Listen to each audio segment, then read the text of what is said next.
Well, Mike Preston, first of all, thank you for sitting down with me. You've had a busy week. Yes, it has been a busy week. Let's begin with CZ USA, the Czechoslovakian company that is locating at the Little Rock port. Food, beer, bike trails seem to have made a difference in recruiting this prospect here.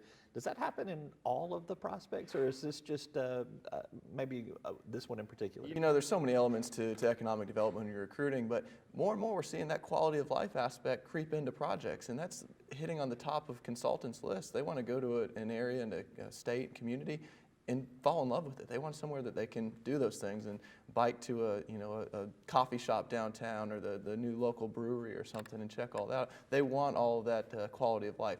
Now there's a lot more elements that went into it behind the scenes, but that really did kind of help sell Bogodan and his team from the Czech to say, man, Little Rock's a really neat place. We could do business in Arkansas. This would work out. And what are the odds that there'd be a Czechoslovakian restaurant in Little Rock? I mean, that was also probably pretty fortuitous. Yeah, that helped too. And we said, all right, we had the whole schedule planned for their first visit. And at the dinner at the end of the night, I said, we're going to go to a Czech restaurant. And they were, you're kidding me, there's a Czech restaurant. And they hit it off with the owner. And yeah, hopefully we'll see a lot of business driving that way with some more people coming over from the Czech. This was a targeted industry that you guys have been making a concentrated effort to recruit. Anybody related to outdoor enthusiasts, ammunition, firearms, these are a big deal.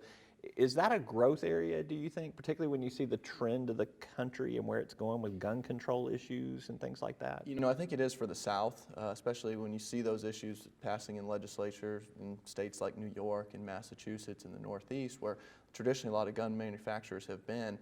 They look to the South as somewhere where they can go and actually manufacture their guns and still sell them. So I think for states like Arkansas, it's going to be a competitive market for years to come. I know we competed with other states in the South on this project. Let's talk about another industry you guys have been targeting, and that's the timber industry. Dragon Woodland is going to be expanding in Helena, Arkansas, 75 jobs over there. Right. How did Helena get into the timber mix over there? I don't think of timber when I think of Helena. This is a great project too, and the fact that it represents more foreign direct investment, this being a Chinese company that decided to open a shuttered mill. So I think that's why the fit worked, is because there was a mill that had been closed for many years over there that for a long time had employed a lot of people in the Helena area. They found this mill, they decided this would be a good investment to open this mill up, and they see Arkansas and the timber industry and the timber basket that we have.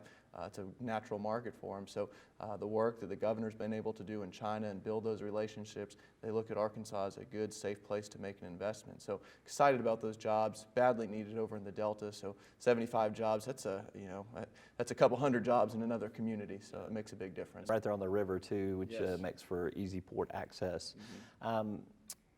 So you mentioned China. Let's talk about what's going on in China. As you mentioned, you talked about this in the press conference earlier this week. There's been a pause in some of the China projects that had been previously announced here, particularly in Forest City. Right. Give an update on that.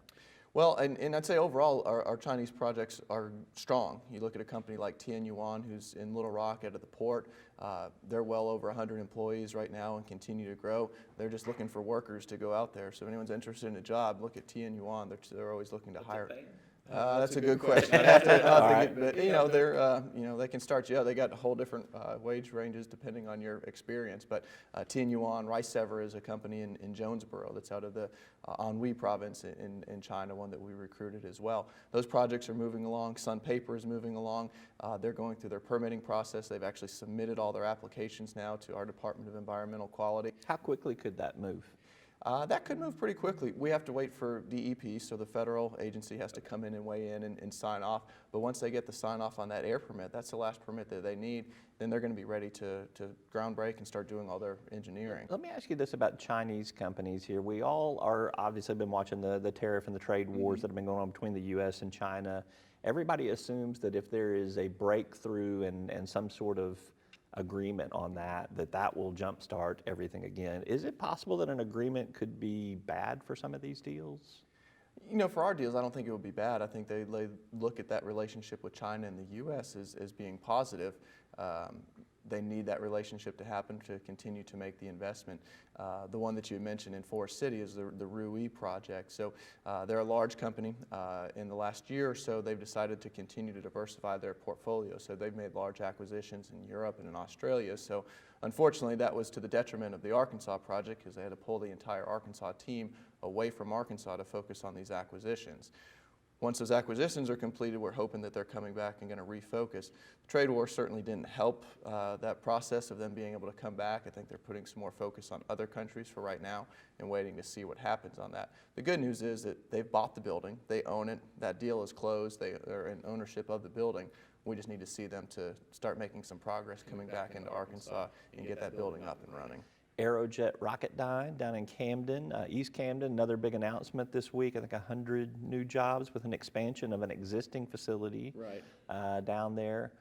What's attractive about Camden, Arkansas to these employers? There's already a base down there, but what's attractive about expanding it? You know, I think it's exciting to see what's happening in Camden. It's a hidden secret. People don't really realize that, you know, we have almost 2,000 people employed in the aerospace defense industry in Camden, Arkansas. The defense industry like that it might be a little bit hidden? I mean, it is off the beaten path. You know, maybe they want it that way. They don't want people to realize that, you know, they're making missiles there that are protecting our country, that are, you know, going all over the world. So maybe it is a hidden secret that they want to keep that. But it's great for the people in Camden and South Arkansas because you have that natural draw. These are really good paying jobs. I think what's also attractive is the business climate of our state. A lot of these jobs that we're seeing from a company like Aerojet Rocketdyne are moving from California. They're closing some facilities out there and putting jobs in places like Camden, Arkansas, or their facility in Alabama. So this was one that was competitive. They have operations in multiple states, and we competed for.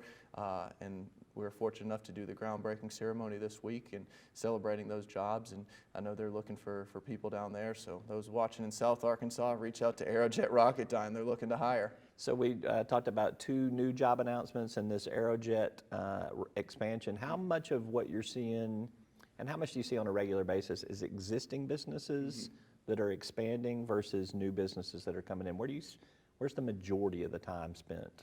You know, I'd say the majority of the time is probably working with our existing businesses. Actually, our largest division at AEDC is our existing business resource division because we're working with our existing industry. If they're here, we want them to help them grow. So you take a new company like CZ, pretty soon they're an Arkansas company, and we consider them existing. We're going to want to help them grow in the future. So we want to make sure that we're doing everything we can to reduce regulations, to help them find the workforce that they need, anything that we can to help that business climate for those existing companies. But that said, we're still going to go out and try to recruit. That's why you win a project like CZ and they become an Arkansas company. So 3 announcements this week. What do you got on tap for next week? 4, 5? You know, just stay tuned. All right. All right. You're not giving me much to work with on that. But do you feel like your pipeline's full? I feel like our pipeline's full, and I go back, I think you and I sat down back in December and we talked about, you know, you'd heard that we'd had a really busy week in economic development, and I think what we just saw this past week was a result of what was going on back in December, of those projects, those prospects coming in and falling in love with Arkansas and going out to the restaurants and trying our local beer and getting on a bike and riding on the bike trails. So we continue to see that activity, and a project like we had this week with CZ, that makes international news, and people all of a sudden are saying, what's going on down there in Arkansas?